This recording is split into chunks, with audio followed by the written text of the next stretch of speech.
दोस्तों, कैसे हैं आप सब। आशा करता हूँ काफ़ी अच्छे होंगे। और आज की जो मैं कहानी लेके आया हूँ, आशा करता हूँ कि आपको बहुत ही पसंद आएगा। तो चलिए आज की कहानी हम शुरू करते हैं। ये घटना मुझे मेरे दोस्त ने सुनाई थी। मैं और मुकेश एक ही कंपनी में काम किया करते थे। और दरअसल एक दिन हम दोनों को ट्रेनिंग पे भेज दिया गया। और दरअसल हम लोग के पहले ऐसे ही नॉर्मल बात होती थी। पर जब से ट्रेनिंग पे भेज दिया गया उसके बाद हम दोनों को एक दूसरे को जानने का एक अच्छा मौका मिल गया था। और हम दोनों एक ही कमरे में रहते थे और आपस में हम लोग बहुत घुल मिल गए थे। और रात को जब भी मैं सोने जाता अचानक मेरे शरीर पे से चादर हट जाता। पर मुकेश अच्छा आदमी था, वो मुझे वापस से चादर उड़ा दिया करता था। फिर मैंने एक दिन उससे पूछा, तुम क्यों जागते हो रात भर। मेरी तो आदत है करवट बदल बदल के सोने की, तो शरीर पे चादर तो टिकता ही नहीं है। तो मुकेश ने इस बात पे मेरी कोई जवाब नहीं दिया। उसके बाद दूसरे दिन से मुकेश एकदम अकेले अकेले रहने लगा था। फिर उसने जो मुझे बताया ना कि वो दिलचस्प था, बल्कि वो कुछ ऐसा था ना कि आज तक मैंने कभी सुना था और ना ही महसूस किया था। और तो और ऐसा कम ही देखने को मिलता है।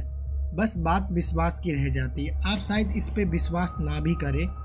2003 का समय था। ऐसे में टीवी देखना, लाइब्रेरी जाना, दोस्तों के साथ घूमना, ये सब मेरा दिनचर्या बना हुआ था। ऐसे में एक दिन मैंने अपने दोस्तों को घर पे गया। फिर मुझे पता चला मेरे भाई दानिश की तबीयत खराब है। मैं फ़ौरन ही अपने घर के तरफ निकल पड़ा। मेरा भाई दानिश, उसका हाल बिल्कुल भी ठीक नहीं था। ऐसा लग रहा था कि उसको बहुत तेज़ दर्द हो रहा है। और वो उसका हाल एकदम भी ठीक नहीं था। 3-4 जन मिल के भी उसको संभाल नहीं पा रहे थे, इतना उसका कंडीशन ख़राब हो गया था। इतना में ही मैंने कुछ बोलने की कोशिश की तो मम्मी ने मुझे चुप होने का इशारा दिया। और दानिश की चीखें एकदम बढ़ते ही जा रही थी। कोई उसका सर पकड़ रखा था तो कोई उसकी छाती मल रही थी। तो इतना में ही नानी बोलती है कि चलो इसको पूजा घर लेके चलो। तभी दानिश की और चीखें बढ़ गई हद से ज़्यादा। और नानी की बात उसको बिल्कुल भी पसंद नहीं आई। जैसे तैसे करके हम लोग उसको पूजा के घर में लेके आए। पूजा घर में लाने के बाद उसकी चीखें और बढ़ गई थी। फिर सब मिलने एक उसको कुर्सी से बांध दिया। फिर नानी ने उससे सवाल किया, बता कौन है तू। दानिश नानी की बात सुन के पूरे भट्टे की तरह तपने लगा था। फिर नानी ने उससे पूछा, बता कौन है तू। तभी वो और ज़ोर ज़ोर से अंगड़ाई लेने लगा था। तभी एक आवाज़ आती दांत किटकिटाने की। और अजीब तरीके से उसका पूरा शरीर और पूरा कांपने लगा था। उसका पूरा शरीर का हड्डी कड़कड़ाने की आवाज़ आ रही थी। तभी दानिश ने अपनी जीभ बाहर निकाला। पूरा जीभ उसकी काली पड़ गई थी। कुछ समझ में ही नहीं आ रहा था कि किसी की जीभ भी काली पड़ जाती है। तभी नानी ने फिर से उससे पूछा, बता कौन है तू। तू जो भी है इसको छोड़ दे। इसने क्या बिगाड़ा है तेरा। तुझे जो चाहिए वो तुझे मिल जाएगा। और इसी में दानिश दांत किटकिटाते बेहोश हो गया। और ये बात था, दानिश जब भी होश में आ जाता वो अपना आपा खो देता। उसको संभालना पूरा मुश्किल हो गया था। और ये सब मेरे से देखा नहीं जा रहा था और मुझे कुछ समझ में नहीं आ रहा था मैं क्या करूं। फिर मैं रोते रोते हनुमान जी का मंदिर गया। वहाँ पे हनुमान जी को याद किया और मंदिर में फिर एक मैं दिया भी जलाया। फिर दानिश के होश आते ही घर में पूरा भीड़ लग गया था। वहाँ पे एक बड़ा सा जमावड़ा लग गया था। और दानिश फिर से वैसे ही हरकत करने लगा था। फिर मैंने दानिश को जैसे तैसे शांत किया। शांत करने के बाद मैंने उसको पानी पिलाया। पानी पीते के ही साथ उसका पूरा रूप बदल गया। उसका पूरा शकल काला पड़ चुका था। ये कौन था, इसको मैं नहीं जानता था। ऐसा लग रहा था कि आँख फट के बाहर आ जाएंगी। कभी वो अपना मुंह नोच लेता तो कभी अपना सर नोच लेता। और जो भी उसके सामने जाता उसको वो काटने को दौड़ता। मैं पूरा डर चुका था। फिर मैंने उससे आराम से पूछा, कौन हो तुम। जो भी हो चले जाओ। वो मुझे बहुत देर तक घूरने लगा, वही लाल लाल आंखें से। मैं पूरा डर गया था। जो भी उसको बोलता वो उसको घूरने लगता। और अचानक ही फिर उसके पूरे आँख घूमने लगा। सच कहता हूँ, ऐसा नज़ारा मैंने पहली बार देखा था। और ये तो मैं समझ गया था ये दानिश नहीं है, दानिश की जगह कोई और ले लिया है। ऐसा नज़ारा देखने के बाद तो मेरी हाल पूरी पतली हो गई थी। वो अचानक सा हंसना, वो आंखें के बाहर निकलना, वो हड्डी का कड़कड़ाना और राक्षसी हंसी हंसना, ये सब देख के तो मेरी लग रहा था जान ही निकल गई और घर वाले पूरे परेशान हो चुके थे। फिर अचानक से दानिश ने एक लंबी सांस ली। सांस अंदर लेने के बाद फिर से वो हंसने लगा। फिर मैंने उससे पूछा, कौन हो तुम? फिर नानी ने भी उसने पूछा, कौन हो तुम? क्या तुम मुझे जानते हो या हमसे डरते हो? तभी दानिश ने लड़की की आवाज़ में बोला, मैं हूँ शहडोल की, मेरा नाम है तंतरा। इसने मुझे जगा दिया, मैं इसे नहीं छोड़ूंगी। इतना कह के वो फिर से हंसने लगी। हम लोग ने उससे बोला, छोड़ दो तुम इसे, तुम्हें जो चाहिए मिल जाएगा। फिर वो हंसते हंसते वो दुष्ट आत्मा अपने पूरे रूप में आ गई। फिर उस दुष्ट आत्मा ने बोला, मुझे एक नारियल, चुन्नी और श्रृंगार का पूरा सामान ला के दो, फिर मैं चली जाऊंगी, नहीं तो मैं इसको लेके जाऊंगी। जाओ जल्दी जाओ, दफ़ा हो जाओ यहाँ से। इतना कह के वो फिर से हंसने लगी। मैं और माँ तुरंत बाजार की तरफ निकला। हम लोग के शकल पूरे पीले हो चुके थे। माँ फिर से रोने लगी ज़ोर ज़ोर से। फिर मैंने माँ को दिलासा दिलाया, माँ सब कुछ ठीक हो जाएगा। कुछ भी ठीक नहीं होगा, मैंने तुझे बताया नहीं। दानिश जब पहली बार ऑफिस गया था, उसके दोस्तों ने मुझे बताया उसका एक मीटिंग था। मीटिंग में सब कोई अच्छे खासे हंस बोल रहे थे। अचानक ही दानिश की तबीयत खराब होने लगी। सब दोस्त अचानक सोच में पड़ गए, ये क्या हुआ। फिर तभी दानिश ने एक गिलास उठाया और पानी पिया। पानी पीते के साथ ही वो बेहोश हो गया। फिर दो दोस्त ने मिलके उसको टेबल पे आराम से लेटाया। दानिश के आंख से आंसू निकलने लगे थे। दानिश कुछ बोलना चाहता था पर वो कुछ बोल नहीं पा रहा था। तभी उसे सब साथी मिलके हॉस्पिटल लेके गए। हमें तुरंत ही सूचना मिली, हम भी वहाँ पे गए। उसके थोड़ी देर बाद ही दानिश की तबीयत ठीक हो गई। दानिश को कुछ भी ठीक से याद नहीं था, बस दानिश को इतना पता था कि वो बस बेहोश हो गया था। फिर उसके साथ ऐसा कभी भी कुछ नहीं हुआ। तो फिर मैंने बोला, नहीं माँ, उसके साथ ज़रूर कुछ हुआ है। अगली बार जब मैं छुट्टी पे आया था तो हम लोग रात को सो रहे थे। खिड़की खुली हुई थी, बहुत तेज हवा चल रही थी और पूरा मौसम खराब हो गया था। तभी मैंने देखा कि मेरे सामने एक साया खड़ी है। उसको मैंने पूरा देखने का कोशिश किया पर कुछ भी ठीक से दिखाई नहीं दे रहा था। मुंह पे बस काली पोती हुई थी। मैं बहुत देर से उसको देखे जा रहा था और वो जो साया था एक धुएं का तरह था। अचानक धुएं के तरह गायब होके बादल की तरह सरसरा के मेरे पास आने लगी। उसके बाद मैं काफ़ी डर चुका था। उसके बाद मैं अपने मुंडी को चादर के अंदर ढक लिया। फिर मैं थोड़ी देर बाद खोल के देखा तो वहाँ पे कोई भी नहीं था। फिर मैं इतना डर गया था, फिर मुझे लगा शायद ये मेरे साथ कोई वहम हो रहा है। पर जैसे कि अब दानिश का हाल देख के मुझे समझ में आ रहा है, उस दिन ज़रूर दानिश के साथ ज़रूर कुछ हुआ था। फिर माँ सामान खरीदने लगी। फिर जैसे ही मार्केट में मैंने देखा दुकानें बंद है, फिर मैं डायरेक्ट कुमार के घर चला गया और वहाँ पे लाल और काली मटकी दोनों ले ली। फिर हम दोनों घर आए और सामान को जैसे ही दानिश के सामने रखा, दानिश पूरा शांत हो चुका था। फिर नानी उसको देखने के लिए गई। नानी देखते के साथ ही पूरा शांत हो गई, एकदम शांत हो चुकी थी। हमने नानी से पूछा, नानी क्या हुआ? और नानी अचानक ही जब मुंडी घुमाई तो पूरे दानिश की तरह हाव भाव नानी के हो चुके थे। हम लोग पूरा डर गए और नानी ऐसे ही ज़ोर से चिल्लाने लगी। हमने नानी से पूछा, कौन हो तुम? फिर नानी भी उसके तरह बोलने लगी, मैं शहडोल की हूँ, मेरी हत्या कर दी गई थी, हत्या करके मुझे फेंक दिया गया।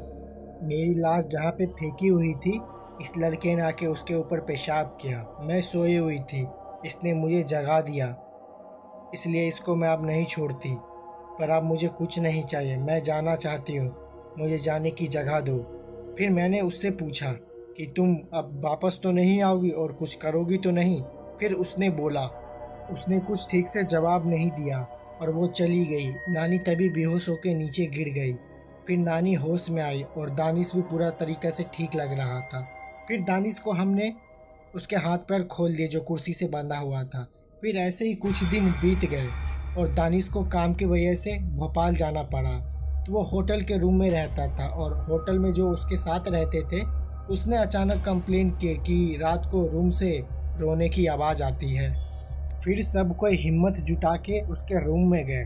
रूम खोलने के बाद सब कोई अचानक ही डर में बदल गया सब कुछ। अचानक ही वो चीख रहा था, कमर में लेटा हुआ था, पूरे चारों साइड अंधेरा किया हुआ था और ज़ोर ज़ोर से चीख रहा था। किसी की हिम्मत नहीं हो रही थी उसके पास जाने की। तभी एक दो आदमी ने हिम्मत दिखा के दानिश के पास गया। शांति भंग होने के जुर्म में पुलिस ने दानिश को पकड़ के लेके गया। फिर सब कोई मिलके जैसे तैसे उसको छुड़ाया।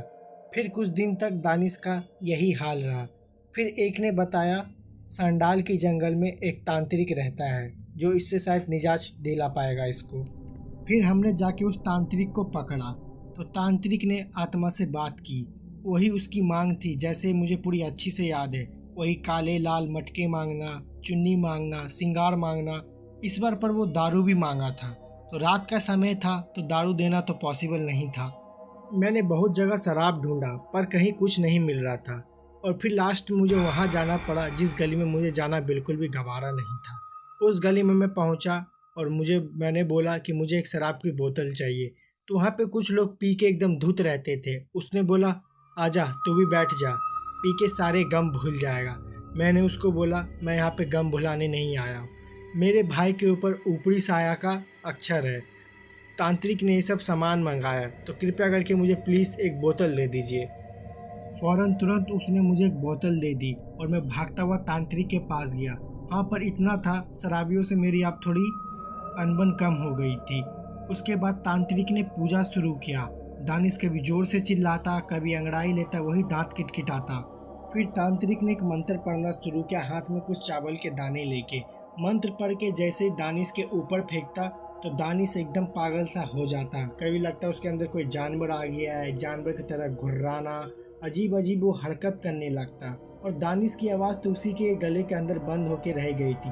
वो क्या बोलता कुछ समझ में ही नहीं आता। उसके बाद अचानक ही दानिश फिर से बेहोश हो गया और दानिश का पूरा शकल पीला पड़ चुका था। वो एकदम लकड़ी की तरह सूख गया था और वो अजीब सा लगने लगा था देखने के लिए। मैं इतना तो समझ गया था कि वो किस तरह भी एक बुरी शक्तियाँ से लड़ रहा है। इसके बाद कुछ दिन बाद ऐसे ही दिवाली का एक समय आ गया। मैं अपने कमरे में बैठ के टीवी देख रहा था, तभी अचानक दानिश मेरे कमरे में आया और बेहोश होके गिर गया।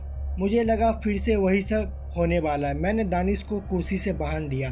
फिर दानिश हल्का होश में आते ही मुझे बोला भाई अब मैं नहीं बचूंगा। ये सुन के मुझे मेरी आंखों में आंसू हो गई और मैं बोला भाई तुझे कुछ भी नहीं होगा। मैं अपने भाई को ज़िंदगी से हारा हुआ नहीं देख सकता था और वो बार बार बोले जा रहा था कि अब मैं नहीं बचूंगा, अब मैं मर जाऊंगा।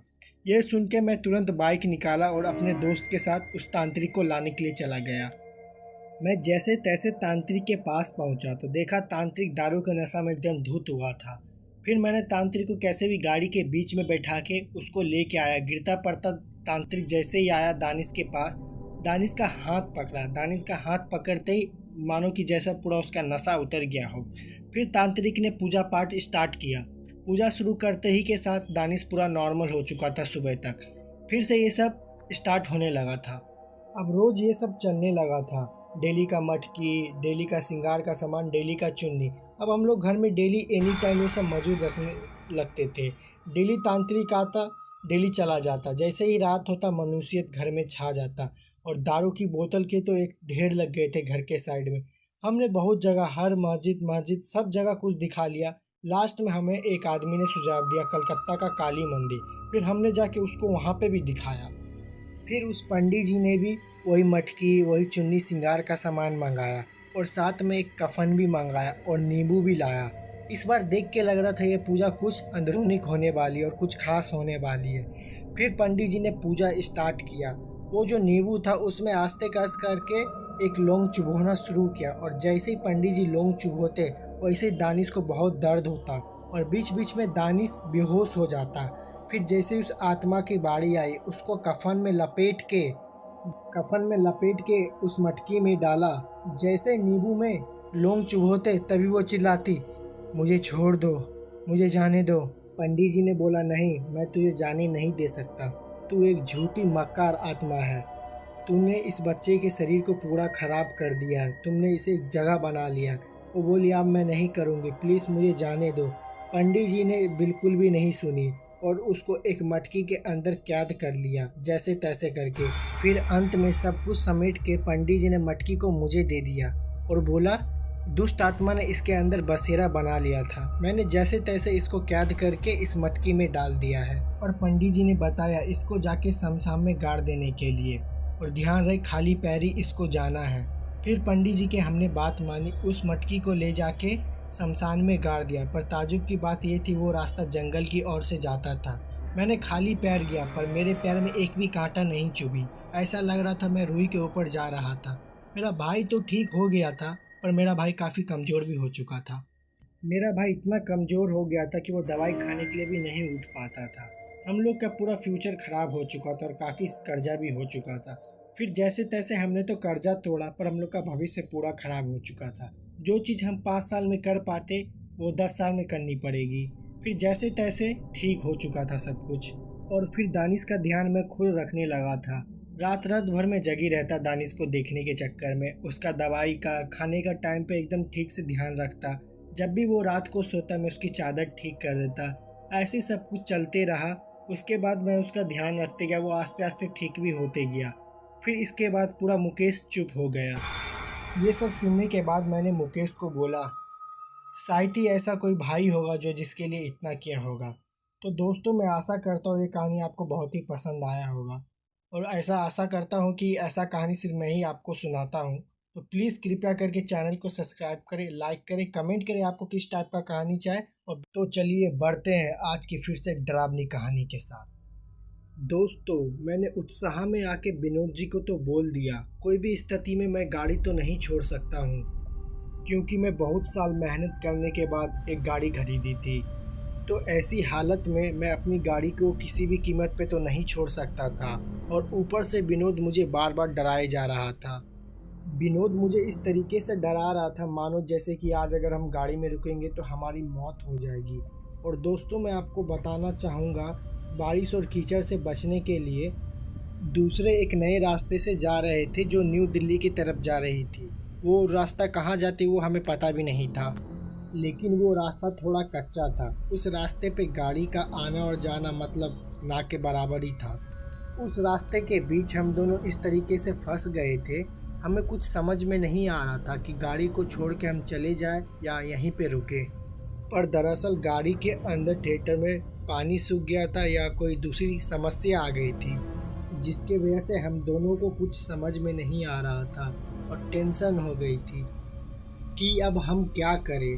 पर मेरा दोस्त का कहना था कि हम गाड़ी को यहीं पे छोड़ दें, और इसके लिए मैं बिल्कुल तैयार नहीं था। दिल्ली के ऐसे वीरान सड़कों पे चोरी होना एक आम बात है, और अगर मेरी गाड़ी चोरी हो जाती तो मेरी तो पूरी ज़िंदगी ही बर्बाद हो जाती। इसीलिए मैं किसी भी कीमत पे गाड़ी को छोड़ के जाने के लिए बिल्कुल भी तैयार नहीं था। फिर मैंने विनोद को बोला, भाई तू जाना चाहता है तो जा सकता है, मैं यहीं पे रात को रुक के गाड़ी को स्टार्ट करने की कोशिश करूँगा, मैं रात को यहीं पे रेस्ट कर लूँगा। फिर अंत में विनोद को भी मेरी बात माननी ही पड़ी, और विनोद भी मेरे साथ गाड़ी में रुकने के लिए तैयार हो गया। मैं अपनी जिद छोड़ने वाला नहीं। ऐसे में विनोद भी गाड़ी के पीछे वाली सीट को नीचे करके आराम से लेट गया। रात के 10 बज चुके थे और बाहर मौसम भी काफ़ी ज़्यादा ख़राब था। लग रहा था ये काले बादल कभी भी बरस सकते हैं। वो काले बादल चांद और तारों को अंदर अपने समेटा हुआ था, और इसकी वजह से अंधेरा पूरे अपने चरम सीमा पे था। वहाँ पे इतनी अंधेरा हो गई थी कि मैं अपने से लेके 20 फीट भी नहीं देख सकता था, और मैं गाड़ी को अपने स्टार्ट करने की पूरी कोशिश करते रहा, पर लास्ट में जाके मेरी गाड़ी और मेरी भरोसा ने भी मुझे धोखा दे दिया। फिर मैंने भी गाड़ी को बंद करके रेस्ट करने का सोचा। तभी विनोद पीछे वाली सीट से मुझे बोलता है, भाई तुझे पता नहीं होगा, ये रास्ता काफ़ी ज़्यादा ही डरावना है, लोग ऐसा कहते हैं। ये सुन के मुझे थोड़ा सा अजीब लगा। फिर मैंने विनोद से पूछा, भाई इस रास्ते में ऐसा क्या है कि लोग इस पे रुकने से मना करते हैं? भाई वो तो देख मुझे नहीं मालूम भाई, पर जैसा मैंने अपने बड़े लोग से सुना है मैंने तुझे बता दिया भाई। इससे पहले कि मैं और कुछ विनोद से सवाल करता, उसी के पहले एक इतना जोर का वहाँ पे धमाका हुआ। वो धमाका काफ़ी इतना तेज़ था कि हम दोनों के दिल दहल गए और हमारी शरीरों में भी प्रभाव पड़ने लगा था। मैंने विनोद को बोला, भाई ये क्या हो गया? विनोद डरते हुए बोला, भाई मुझे क्या मालूम, शायद बाहर निकल के देख, गाड़ी का कहीं टायर तो ब्लास्ट नहीं कर गया। ये सुनकर मैंने गाड़ी से बाहर निकला और फ़ोन की टॉर्च जलाई। टॉर्च जला के मैंने देखा गाड़ी की टायर बिल्कुल ही ठीक थी, और मैं आसपास देख भी रहा था। दूर दूर तक नहीं तो कोई दुकान दिखाई दे रहा था और ना ही कोई चीज़ का साधन दिखाई दे रहा था। फिर मैं आजू बाजू के मैकेनिक से जब बात करने की कोशिश की तो वो भी आने के लिए बिल्कुल तैयार नहीं थे। उनका कहना था इतनी रात को मैं नहीं आ पाऊँगा। फिर मैंने सब मैकेनिक को एडवांस देने की भी बात की, तब भी वो नहीं आना चाहते थे। सभी मैकेनिक ने आने से साफ मना कर दिया, इसीलिए हम दोनों के लिए गाड़ी में रुकना ही अच्छा था। और गाड़ी के सामने हम लोगों ने देखा ऐसा कोई चीज़ दिखाई नहीं दे रहा था जिससे कि धमाका हो। ये हरकत हमें बहुत डरा रही थी, क्योंकि इतने बड़ी जगह पे ऐसा कोई चीज़ नहीं था कि जिससे बहुत बड़ा धमाका हो। आखिरकार ये मैं पता नहीं लगा पाया कि ये आवाज़ कहाँ से आई थी। फिर मैंने गाड़ी के अंदर जाके देखा तो मेरी आंखें बड़ी बड़ी हो गई। दरअसल मैंने जो देखा, विनोद काफ़ी डरा हुआ था और विनोद की आंखें पूरी लाल लाल हो गई थी। उसकी सांसें भी फूल रही थी और वो पसीने से पूरा तरबतर हो गया था। ये देख के मैंने विनोद से पूछा, अरे भाई तू घबरा क्यों रहा है और तुझे क्या हो गया है? विनोद ने जवाब दिया, भाई सामने देख। और जैसे कि मैं सामने देखा, मुझे कुछ भी दिखाई नहीं दे रहा था। फिर मैंने विनोद को बोला, सामने तो भाई कुछ भी नहीं है। तब भी विनोद काफ़ी घबराया हुआ और डरा सा लग रहा था। वो ऐसा डरा हुआ लग रहा था जैसे कि किसी भूत को देख लिया हो। फिर मैंने उसे बोला, भाई वो तेरा भ्रम हो सकता है, ऐसा कुछ भी नहीं है, तू ऐसा कर, आराम कर। ये बोल के मैंने जैसे ही अपने मुंडी को सामने घुराया, फिर जो मैंने देखा, देखने के बाद मेरा भी शरीर पूरा पसीने से तरबतर हो गया और मैं भी काफ़ी डरा सा हो गया। मेरी भी पूरी हाल ख़राब होने लगी। अब मुझे समझ में आ गया था विनोद मुझे यहाँ पे क्यों रुकने से मना कर रहा था। सामने का जो मैंने दृश्य देखा था वो काफ़ी खौफनाक था। टाइम बीतने से पहले ही मैंने गाड़ी को चारों तरफ से लॉक कर दिया था। किसी भी हालत में मुझे कोई खतरा नहीं उठाना था। मैंने देखा कि गाड़ी के हेडलाइट के सामने एक औरत मुझे दिखाई दे रही थी जो रास्ते पे लेटी हुई थी। देख के तो कोई भी समझ जाता कि ये औरत कोई नॉर्मल इंसान तो नहीं थी। वो आस्ते आस्ते रेंगते हुए हमारी गाड़ी के पास आ रही थी और उस औरत का पूरा जबड़ा फटा हुआ था। सीधे भाषा में बताया जाए तो वो एक पिशाचनी थी, जिसको कोई कमज़ोर दिल वाला अगर देखे तो उसकी संग संग वहीं पे मौत हो जाएगी। मुझे डरा सा देखते हुए विनोद समझ गया कि वो चीज़ का मुझे भी एहसास हो चुका है, जिसे देख के मैं डर रहा हूँ। तब विनोद ने कहा, भाई मैंने तुझे पहले ही बोला था यहाँ पे मत ठहर, पर तूने मेरी एक भी बात नहीं सुनी। अब हम दोनों को अपनी गलती की सज़ा भुगतनी होगी। फिर मैंने अपनी गाड़ी स्टार्ट करने की पूरी कोशिश की, पर गाड़ी तो एकदम स्टार्ट होने का नाम ही नहीं ले रहा था और वो औरत लगातार हमारी गाड़ी की तरफ बढ़ते जा रही थी। और ये देख के मुझे लगा कि मैं काफ़ी डर रहा हूँ उसको देख के, इसलिए मैंने गाड़ी की आगे वाली हेडलाइट बंद कर दी। मैं डरा समय यही सोच रहा था कि वो औरत कहीं हमारी गाड़ी के अंदर ना आ जाए, और तभी किसी ने अपने हाथ से कांच के ऊपर मारा और ये एहसास करते ही मैं अपने गाड़ी के अंदर गिर गया, क्योंकि मैं समझ चुका था ये और कोई नहीं, वही औरत है जो मेरे सामने दिखाई दे रही थी, जो रेंगते हुए आ रही थी। फिर मैं पीछे घूमते हुए विनोद को बोला, भाई अब हम क्या करें? तो विनोद ने बोला, भाई जब तक वो गाड़ी के अंदर नहीं आ जाती है हमें गाड़ी के अंदर ही रहना चाहिए, और जब वो गाड़ी के अंदर आ जाएगी भाई तब तो हमें भागना पड़ेगा, और कोई दूसरा रास्ता भी नहीं है हमारे पास, और अभी तक इस रास्ते से हमने कोई दूसरी गाड़ी को भी जाते या कोई दूसरा साधन भी नहीं देखा है। उसकी बात हमें भी काफ़ी हद तक सही लगी। जब तक वो औरत हमारे लिए कोई खतरा ना बन जाए हमें गाड़ी के अंदर ही रहना चाहिए, यही हमारे लिए अच्छा होगा। पर क्या पता वो औरत हमारी गाड़ी के अंदर आ भी सकती है, नहीं भी आ सकती है। बस हम तो भगवान के ही भरोसे थे, भगवान से मना रहे थे कि बस वो औरत हमारे गाड़ी के अंदर ना आ जाए। दोस्तों डर के मारे हम दोनों की हालत पूरी पतली हो चुकी थी। तभी गाड़ी पे एक दस्तक होती है। कोई बार बार दरवाज़ा को ढकढकाता और खोलने को बोलता, पर हम लोग काफ़ी इतने डरे हुए थे कि हमारे मुंह से कुछ आवाज़ ही नहीं निकल रही थी, पर वो गेट ढकढकाया जा रहा था। फिर थोड़ी देर बाद हमें एक आवाज़ सुनाई देती है, गाड़ी का दरवाज़ा खोलो। पर ये आवाज़ किसी आदमी की थी। लेकिन हम इतना तो जानते थे कि काली शक्तियाँ कुछ भी कर सकती है और वो किसी भी तरीके के आवाज़ निकाल सकती है। तभी मेरे साइड खिड़की पे अचानक से उजाला होने लगा। तभी मैंने देखा कि वो एक लालटेन की रोशनी थी, और वो रोशनी अचानक ही मेरे शीशे के सामने आने लगी। तभी मैंने देखा कि उस लालटेन को पकड़े हुआ एक आदमी था, जिसकी मोटी मोटी दाढ़ी और बड़ी बड़ी आंखें थी, और वो आदमी हल्का हल्का सा मुस्कुराए जा रहा था। उस डेविल मुस्कुराहट के पीछे क्या राज था ये तो मुझे नहीं पता था। और फिर वो आदमी तभी बोलता है, कांच नीचे करो। मुझे हल्की हल्की आवाज़ आ रही थी, तब भी मैंने गाड़ी का कांच नीचे नहीं किया। वो आदमी 3 से 4 बार बोलता रहा, गाड़ी के कांच नीचे करो। तभी मेरा दोस्त विनोद मुझे बोलता है, भाई एक बार कांच नीचे करके तो देख, क्या पता ये हमें निकलने का कोई रास्ता बता दे। ऐसे तो उस आदमी पे मुझे थोड़ा भी विश्वास नहीं था, तब भी मैंने कांच थोड़ा सा नीचे किया। तभी उस आदमी ने बोला, तुमने यहाँ पे आके बहुत बड़ी गलती कर दी है, और दूसरी बात, तुम्हें तो यहाँ पे आना ही नहीं चाहिए था, और जब आ ही गए हो तो बचने का रास्ता भी जान लो। पर मैं तुम्हें ये बता दूं कि यहाँ से बचना इतना भी आसान नहीं है। और जो रेंगने वाली पिशाचिनी को तुमने देखा है वो बहुत ही खतरनाक है। वो चाहे तो यहाँ पे तुम्हें अभी तुरंत ही मार सकती है। लास्ट में उस आदमी ने बोला, अगर उस पिशाचिनी से तुम्हें बचना है तो उसकी लाश को तुमको जलाना पड़ेगा। उसकी लाश यहीं रास्ते के कहीं अगल बगल में है।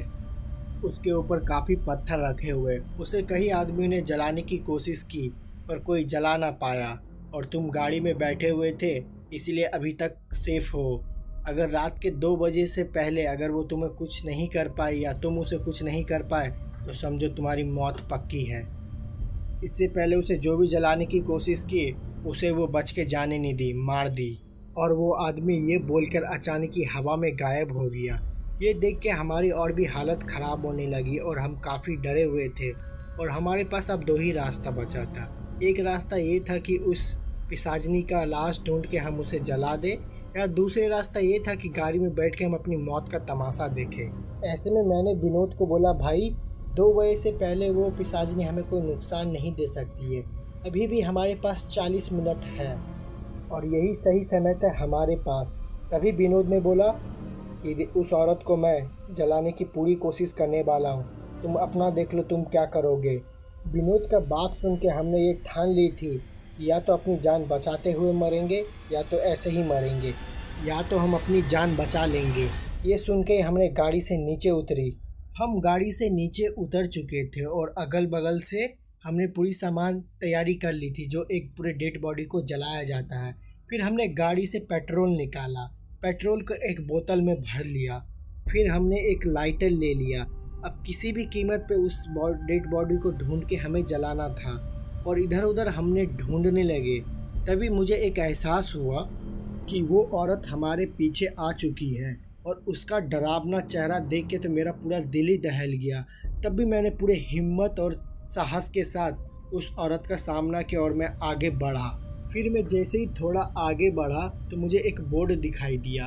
बोर्ड पे लिखा हुआ था, छोटी देवी का अंतिम संस्कार। ये देखने के बाद हमारी आंखें बड़ी बड़ी हो गई थी। मैं इतना तो समझ गया था कि वो पिशाचिनी का डेड बॉडी यहीं पे छुपाया गया है और यही वो पत्थर है जिसके नीचे उसका डेड बॉडी दबा हुआ है। फिर हम दोनों वो पत्थर के पास पहुंच गए और फिर तभी हमें एक एहसास होता है कि कोई हमारा पैर पकड़ के ज़मीन के नीचे खींच रहा है। हमने पूरी कोशिश की तब भी वो खींचे ही जा रही थी। और उस आदमी ने बोला था, अगर उस डेड बॉडी को हम जलाने की कोशिश करेंगे तो बड़ी बड़ी मुसीबत हमारे सामने आने लगेगी। तभी मुझे एहसास हुआ कि कोई बड़ा बड़ा नाखून मेरे पैरों के अंदर घुसेड़ दिया है। तब भी मैंने अपना जिद नहीं छोड़ा, उस पत्थर को उठाने की पूरी कोशिश करते रहा। फिर हम दोनों ने हिम्मत करते हुए उस पत्थर को हटाया। तो पत्थर को हटाने के बाद हमने देखा एक सच में वहाँ पे एक डेड बॉडी है। वो हल्का फल्का एक कंकाल था। फिर हमने सोचा शायद ये वही कंकाल है जिसे हमें छुटकारा मिल पाएगा और हमारी जान बच पाएगी। तभी विनोद ने हिम्मत दिखाते हुए कंकाल के ऊपर पेट्रोल छिड़क दिया और छिड़कते ही हम दोनों को ऐसा लग रहा था हम दोनों के पूरे पैर कट के निकल जाएंगे। शायद ये वही दृश्य है जहाँ पे सभी लोग हार मान जाते, पर हमने हार नहीं मानी और हमने पेट्रोल छिड़का हुआ था और हमने आग लगा दिया। और हमें इतना तो पता था, अगर इस कार्यक्रम को अगर हम यहाँ पे रोक दिए तो हमारी मौत पक्की है। तभी हमने तुरंत आग लगा दिया और पेट्रोल ने तुरंत आग भी पकड़ लिया। तभी हमने महसूस किया पीछे से कोई चिल्ला रहा है। तभी हमने पीछे घूम के देखा तो हमने जो दृश्य देखा, वो महिला जो पीछे ज़मीन पे रेंग रही थी वो अब जल रही हो और उसकी चिल्लाने की आवाज़ इतनी तेज़ थी जैसे कि हमारे कान से पूरे खून के छींटे निकल जाते। और फिर हम इतना तो समझ गए थे ये महिला अब जो जल गई थी ये इसको अब मुक्ति मिल चुकी है जलने के बाद। इस महिला का आत्मा काफ़ी दिन से भटक रहा था और अभी तक ऐसा कोई शख्स ही पैदा नहीं हुआ था कि इसका कोई अंतिम संस्कार कर पाए। ये सब दृश्य देखने के बाद फिर जब हमने अपना पैर पे ध्यान दिया तो पैर को देखने के बाद ऐसा लग रहा था किसी बड़े काम को हमने अंजाम दिया हो और हमारी पैर से पूरे मांस बाहर निकल गई थी, खाली हड्डी ठीक से दिखाई दे रहा था। तभी हम दोनों ने एक डॉक्टर के पास गया और जाके पट्टी करवाया। और अच्छी बात तो ये है दोस्तों कि हम लोग उस दिन अपनी जान बचाने में सफल हो पाए। और हम लोग तब से वही सोच रहे थे वो इंसान कौन था जो हमें इतना अच्छा राय दिया था। फिर ये घटना के बारे में हमने कई लोग से बताया भी, पर कोई आदमी को इसके बारे में कुछ पता नहीं था कि वहाँ पे एक ऐसा आदमी भी रहता है जो ये अच्छा राय देता है। पर हाँ, इतना सबको ज़रूर पता था कि उस रास्ते में कहीं मौतें होते रहती है, वहाँ पे कोई पिशाचनी का वास है। और उस आदमी के बारे में लोगों को कोई कुछ भी नहीं पता था कि कोई एक आदमी हमेशा किसी की मदद करने के लिए तैयार रहता है। फिर कई साल बाद भी इस घटना को जब भी हम याद करते तो हमारी रोंगटे कांप जाती है और हम कभी समझ नहीं पाए कि अचानक हुआ क्या था हमारे साथ, और ये घटना हम जीवन में कभी भी भूल नहीं पाएंगे। तो दोस्तों बस इस कहानी में इतना ही। मिलते फिर से कोई एक दूसरे घटनाओं के साथ। तब तक चैनल पे बने रहे, चैनल को लाइक करें और कैसा आपको स्टोरी चाहिए कमेंट करें, लाइक सब्सक्राइब जरूर करें।